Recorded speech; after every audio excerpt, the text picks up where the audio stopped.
Imagine, like, stepping into this totally sterile psychology lab. It's 9:00 a.m., October 12th, 1995. Right. Highly specific setup. Yeah, exactly. Right. So a participant is sitting in a chair, staring intensely at a screen, right? And they're trying to memorize this random sequence of numbers. Okay. And they've got it locked in. But then a researcher drops a clipboard in the hallway. Just a minor, like, split-second distraction. Just a little boy. Yeah. And instantly, that entire number sequence is just permanently erased from the participant's conscious awareness. Like, the data is just gone, evaporated. It's wild how fast that happens. Right. Now, contrast that incredibly fragile moment with a totally different scenario from our sources. Ask that same person about a childhood birthday dinner from, say, June 4th, 2012. That's a huge shift in time. Totally. Suddenly, they are effortlessly pulling up the smell of the cake, the specific seating arrangement around the table, the feeling of anticipation. It really is a wild juxtaposition when you put it like that. I mean, we carry around this biological machinery where a memory can be so delicate that, well, that a dropped clipboard just shatters it completely. Yeah. But then another memory from 15 years ago remains perfectly preserved, crystal clear, like it's immune to time. Okay, let's unpack this. Welcome, everyone, to this deep dive. Our title for today's exploration is Memory Podcast. Love that title. Simple to the point. Right. Today, we're taking a truly fascinating stack of materials. Specifically, we are drawing from the NOBA textbook, Discovering Psychology 2.0. That's by Kathleen B. McDermott and Henry L. Roediger III. Excellent text. It really is. And we're pairing that with some incredibly insightful resources from the Diener Education Fund.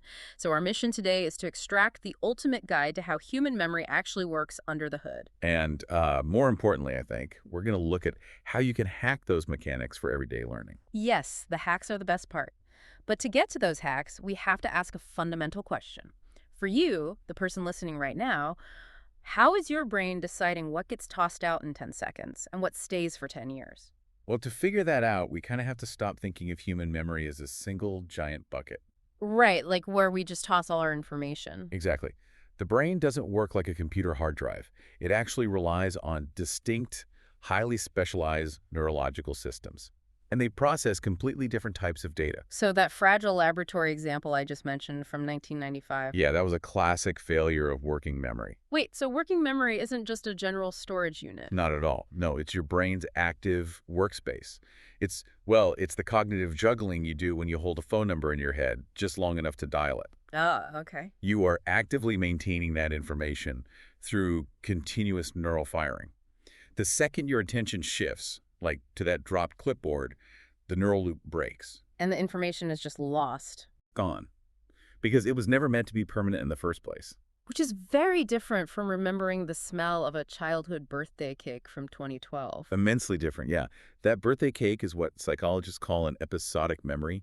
Episodic, like an episode of a TV show. Kind of, yeah. It's a specialized system for storing unique personal experiences. And it's tied to a specific chronological timeline and a distinct geographic location. It's basically the story of you.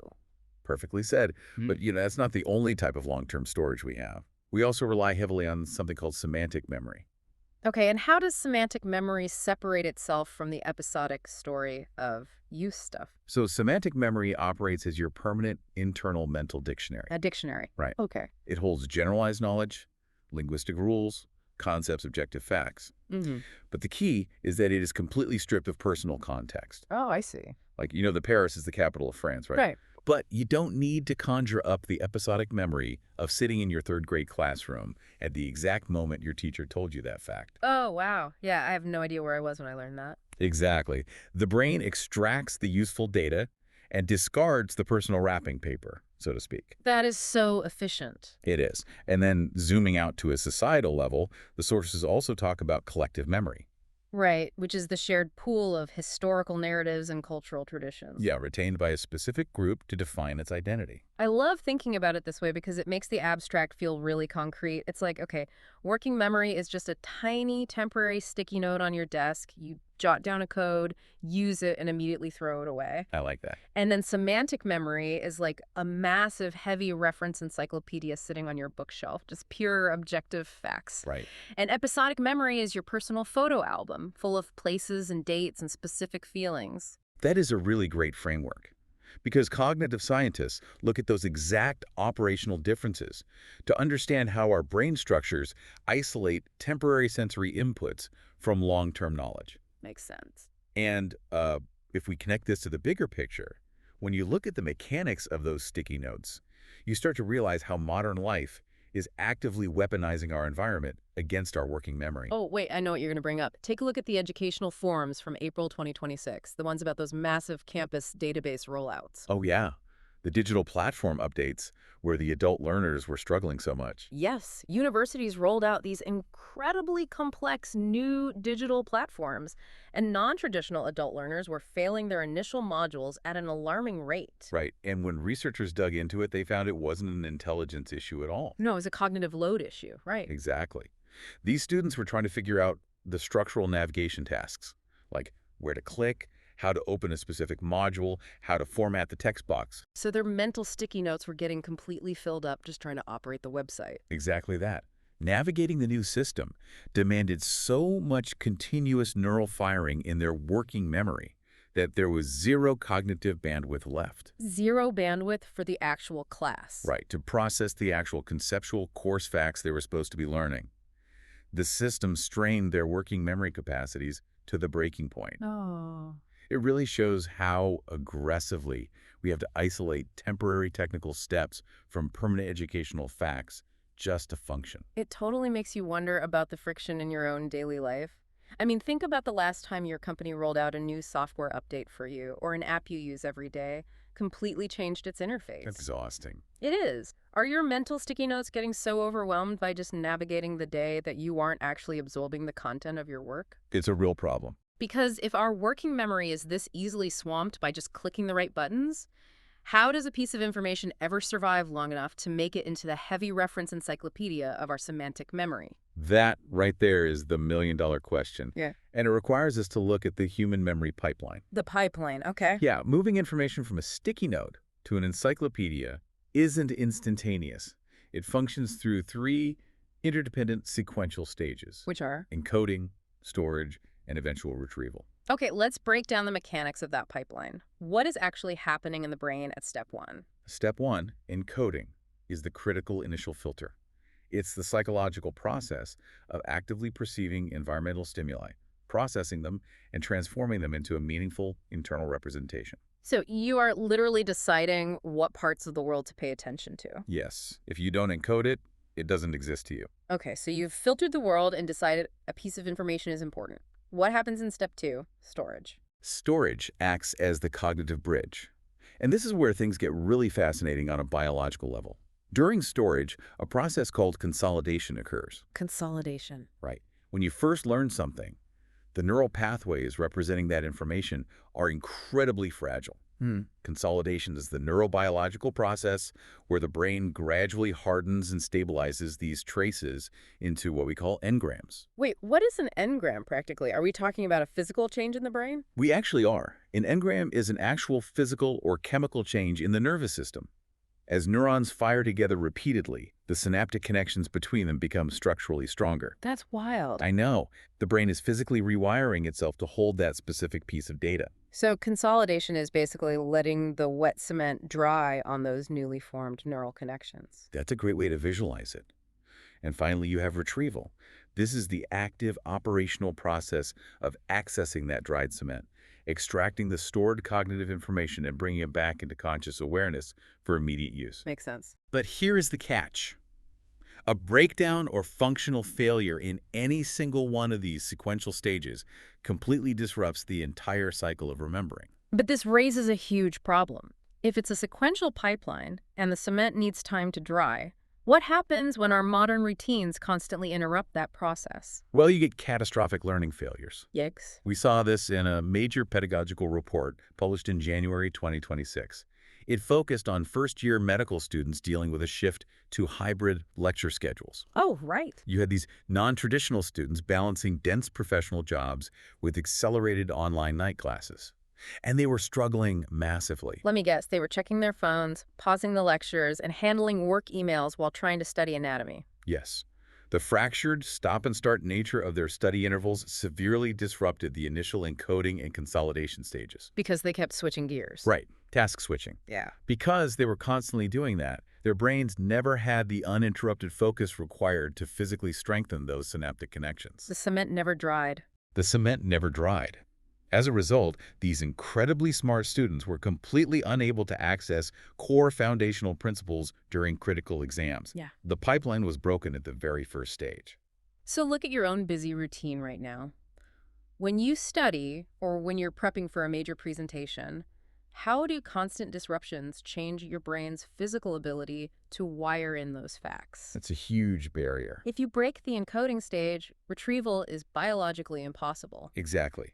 But there is a secondary danger to the pipeline, and this might be the most counterintuitive part of human cognition. Okay, what is it? Even if you do encode something successfully, we carry around this massive societal assumption that memory is like a video recorder. Oh, I do this all the time. We all do. We think you press record, the event happens, and later you press play, and the memory plays back flawlessly on a mental screen. Right, we trust our own memories implicitly. Like, if I saw it, it's a fact. Here's where it gets really interesting, though. The textbook highlights a groundbreaking experiment from the mid-70s that completely shatters the video recorder illusion. Tell me about it. So it was March 15th, 1974, right around 2:00 p.m. Participants were brought into a lab and shown a rapid series of visual slides depicting a simulated automobile accident. 2 cars crashing at an intersection. Okay, a very dramatic, highly visual event that you would think is hard to misremember. Exactly. After the slides, the investigators asked the participants questions about what they saw, but they subtly manipulated the verbs in the questions. Manipulated how? Well, for some participants, they asked, how fast were the cars going when they hit each other? Okay. But for others, they asked, how fast were the cars going when they smashed into each other? Oh, wow. Just changing one word. Smashed versus hit. Just one word. But that single misleading verbal cue introduced after the event fundamentally corrupted the original mental storage trace. Are you serious? Completely. The participants who heard the word smashed not only estimated a significantly higher speed, but weeks later, they actually recalled seeing broken glass in the original slides. Let me guess there wasn't any broken glass. There was never any broken glass in the pictures. Not a single shard. That is terrifying. Just by suggesting a harder impact, the researchers got the participants' brains to literally invent broken glass and write it into the permanent record. It's wild, right? It proves that our memories are not immutable video recordings. They are highly vulnerable to reconstructive alteration. So it's not a playback. No. Every single time you pull a memory out of storage, you aren't just playing it back, you are physically rebuilding it in your mind. Wow. And when you rebuild it, you can accidentally incorporate present information, biases, or suggestions into the new enneagram.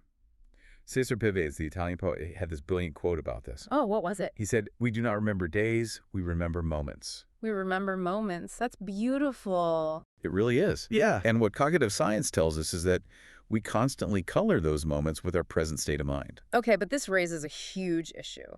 If our memory is this fluid, this vulnerable to disruption and accidental reconstruction, how do we actively defend our encoding stage? That's the challenge. Especially when we need to learn something that is objectively true, but maybe incredibly boring, like a list of quarterly financial regulations. Well, because passive memory is so fragile, passive reading or listening is virtually useless for long-term retention. So just staring at the page doesn't work. No, you have to take deliberate cognitive steps. You need to leverage a psychological phenomenon called distinctiveness. Distinctiveness, meaning making the information stand out somehow. Precisely. Distinctiveness relies on the fact that unusual, unique, or highly bizarre stimuli are encoded and recalled at vastly higher rates than uniform, mundane items. Do we have data on that? Oh, absolutely. Researchers proved this in a classic laboratory trial on November 8th, 1994 at 11:00 a.m. Very precise. Yes. They gave participants long lists of words to memorize. The results dramatically showed that participants effortlessly recalled unusual, isolated terms like, say, the word elephant in a list of office supplies. Right. While they completely forgot the common repetitive words scattered throughout the exact same list. I mean, it makes complete evolutionary sense. Our brains evolved to filter out the mundane to save energy. Definitely. If you are walking through a forest and see 100 pine trees, your brain doesn't bother encoding every pine needle. But if you see a neon pink bear standing next to a tree, Your brain flags it as essential data. A neon pink bear, I love that. Right. So if we want to remember mundane study materials, we basically have to intentionally turn them into neon pink bears. Exactly. In cognitive psychology, we call this process recoding. You take raw, incoming sensory inputs like a dry math formula or a dense historical date, and you actively transform them Transform them into what? into an alternative, personally relatable, and highly vivid mental representation. You literally force the information to become distinct. I always think of this like translating a boring textbook into a bizarre action movie in your head. That's a great strategy. Yeah, like instead of just reading about the French Revolution, you picture the historical figures as people you work with arguing in your office break room. That definitely makes it distinctive. But wait, if I'm actively transforming the data to make it weird and distinct, doesn't recoding risk introducing false details? Aren't I just doing the car crash experiment to myself? That is a phenomenal point, and yes, it is the primary risk of recoding. You have to be incredibly cautious. Because I could mess up the facts. Right. If you build a bizarre action movie in your head to remember a math formula, you might accidentally include a plot point on your exam that wasn't actually in the formula. Right. Your brain remembers the vivid story, but the story accidentally drifted from the facts. Efficient encoding requires deep, elaborative interpretation, but it must be tightly tethered to the original objective data. Okay, so tethering is key. And we actually saw a massive breakthrough in how to tether this safely, didn't we? In May 2026. We did, yes. Several large universities introduced specialized virtual reality toolkits for their engineering students. Oh yeah, the VR stuff. The simulator data was astonishing. Non-traditional learners who utilize these interactive spatial simulators experience vastly superior exam scores compared to their peers who were just reading traditional flat textbooks. It wasn't even close. And what's fascinating is the why behind those scores. The VR toolkits took abstract mathematical formulas and turned them into distinct three-dimensional visual architecture that the students could physically walk through in the simulation. That's brilliant. So the VR did the distinct recoding for them safely without them having to invent risky stories. It really capitalizes on how our visual cortex operates. Processing a 3D architectural space recruits massive amounts of neural real estate compared to processing black ink on a white page. That makes total sense. Right. By turning a math equation into a physical building you navigate, you force the information to stand out sharply against a background of redundant text. It makes the abstract intensely concrete. So think about your own workflow for a second. For everyone listening, what are some creative ways you could turn your boring daily reports or study materials into unique, distinct 3D visuals? It's worth trying. Could you map out a project timeline as a physical blueprint? Because clearly passive reading is the enemy of retention. Absolutely. But, even if you do everything right, even if you recode the information perfectly, and the wet cement of consolidation dries into a strong anagram, you still face one final hurdle. Oh no, what's the hurdle? Wait, I know. The dreaded blank stare. Yes. You sit down for the exam or you stand up in the boardroom to give the presentation, and your mind just completely empties out. You know the information is in your brain, but you can't reach it. That is a classic retrieval failure, and it underscores a fundamental truth about human cognition.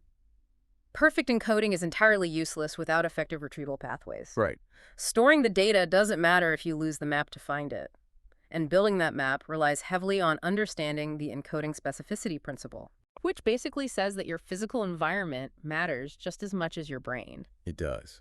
The encoding specificity principle states that retrieval improves dramatically when the external environment and your internal state during learning perfectly match your environment and state during testing. So the room you're in matters. Immensely. Your brain constantly binds the facts you are studying to the physical sensory cues in the room around you. Oh, this was beautifully demonstrated in that famous scuba diver experiment, right, from the 1970s? Yes, September 22nd, 1975, at 10:00 a.m. It remains one of the most profound memory experiments ever conducted. Tell them about it. It's so weird. So, researchers had participants memorize lists of words either standing on dry land or literally submerged underwater wearing scuba gear. That is wild. The findings were incredible. The individuals who studied underwater demonstrated an astonishing ability to recall those words, but only when they were tested underwater. Right. If they studied underwater and took the tests on dry land, they failed. Exactly, because their brains had physically tied the vocabulary words to the sensation of being submerged, the sound of the breathing regulator, the cold water. So those environmental things became the keys. Yes. Without those specific environmental cues to trigger the neural pathway, the enneagram remained locked. This highlights the immense power of context. And we are seeing this exact neurological principle saving lives today. Look at the March 2026 reports about nursing students. Oh, the high-stress simulation labs. Yes. Nursing programs realize that teaching emergency medical protocols in a quiet, calm classroom was a retrieval disaster waiting to happen. Because a real hospital is chaotic. Exactly. So they moved the students into chaotic simulation labs with blaring alarms, flashing lights, and high-stress sensory cues. So smart. By matching the sensory chaos of the learning context with the real-world hospital scenario, they prevented that catastrophic cognitive paralysis that happens under intense pressure. The alarms themselves became the retrieval cues for the medical protocols. It's a perfect application of the principle. But I do have a practical question about this. If environmental cues are so powerful, what happens if I study in the exact same chair, at the exact same desk for every single subject? Am I accidentally overwriting my own memory? Oh, you are hitting on a massive vulnerability called the cue overload principle. Cue overload, okay. This cognitive rule states that a retrieval cue becomes significantly less effective as the total number of memories tied to it increases. Ah, I see. If you sit in that same chair and study biology, then chemistry, then history, while drinking the same coffee and listening to the same playlist, well, that specific desk context is now tied to a chaotic web of distinct memories. It's like having one single key that opens 50 different doors. When you use the key, you have no idea which room you're going to end up in. Exactly. And that overlap leads to retroactive interference. Which is what? This is a disruptive phenomenon where newly acquired information actively hinders your ability to recall previously stored memories. Oh, so the new stuff buries the old stuff. Right. If you study Spanish at your desk and then immediately study French at that same desk, the French vocabulary pathways will literally interfere with your brain's ability to locate the Spanish pathways you just built. The cues are too muddy. So creating a diverse web of unique, distinct spatial cues is the most reliable strategy to prevent interference. Exactly. And what is amazing is that the ultimate biological hack for doing this isn't modern technology at all. It dates back to roughly 500 BCE. What's fascinating here is how ancient this is. We're talking about the ancient Roman orators. Right. These individuals would stand before packed public forums and deliver incredibly complex, multi-hour speeches entirely from memory, without a single note. It's mind-blowing. They achieved this by mastering a classic mnemonic device known as the method of loci. Which most people know today as building a memory palace. Right. The method of loci requires you to mentally place the items you want to remember at specific physical landmarks along a highly familiar architectural pathway. Like the rooms of your own house. Yes. Or your daily walk to work. To retrieve the information, you simply retrace that imagined route in your mind, encountering each vivid conceptual item in sequence. It works so well because it piggybacks on our evolutionary hardware. Our human brains didn't evolve to memorize abstract philosophical concepts on a whiteboard. They evolved to remember exactly where a specific fruit tree was located in a complex forest environment, or where a predator's den was. We are biologically wired for spatial navigation. Yes. By tying abstract academic data to durable pre-existing spatial maps in your visual cortex, you completely bypass the cue overload problem. Every fact has its own distinct physical location in your mind. We saw this applied brilliantly in a June 2026 educational journal. Adult pre-med students were overwhelmed by the sheer volume of dense biological terminology they had to memorize. Oh yeah, so they utilize spatial mapping applications to anchor those complex chemical pathways to the physical landmarks on their daily commute to work. And it cut their total required study time in half. A digital adaptation of a 2.5 millennia-old technique. It proves that our ancient spatial processing centers remain incredibly effective tools for maximizing academic efficiency today. So try this mental exercise before you go to sleep tonight. For everyone out there listening, if you had to map your current study list or even your primary goals for the week onto the rooms of your home, what bizarre landmarks would you build? Yeah, what would that look like? Would the quarterly budget be physically sitting on your kitchen island, maybe on fire? Would your Spanish vocabulary be hanging from the hangers in your closet? It's all about transforming an ordinary mental walk into a structured journey of flawless recall. So what does this all mean for us?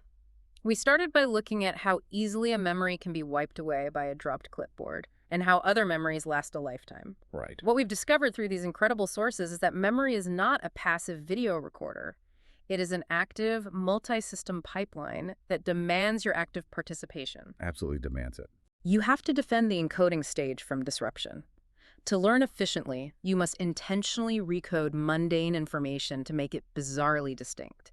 You must match your learning environment to your testing environment so your retrieval cues actually work. And when the volume gets too high. Right, when the volume of information gets too high, leverage millions of years of human evolution by utilizing spatial pathways like the method of loci. The greatest historical minds understood this deeply. As Samuel Johnson noted, the true art of memory is the art of attention. That's a great quote. It is fundamentally an active pursuit. And Cicero captured its value perfectly when he said, memory is the treasury and guardian of all things. We want to extend our deepest gratitude to chapter authors Kathleen B. McDermott and Henry L. Roediger III, the NOBA textbook Discovering Psychology 2.0, and the Diener Education Fund for providing the fascinating research foundation for today's exploration. Their synthesis of cognitive mechanics is truly illuminating. It really is. But I want to leave you with one final, slightly provocative thought to mull over. We've established that our most robust memories require us to intentionally distort reality, whether we are creating bizarre, highly distinct mental images of action movies to remember a math formula, or actively recoding mundane facts to force them to stick in the spatial pathways of a mental palace. Like we're changing them. If that's the case, does that mean having a quote-unquote perfect memory actually requires having a highly active, borderline fictional imagination? If our biological brains must rewrite reality in order to retain it, maybe a little strategic fiction is the ultimate key to holding on to the facts. Thank you for joining us on this deep dive. Until next time.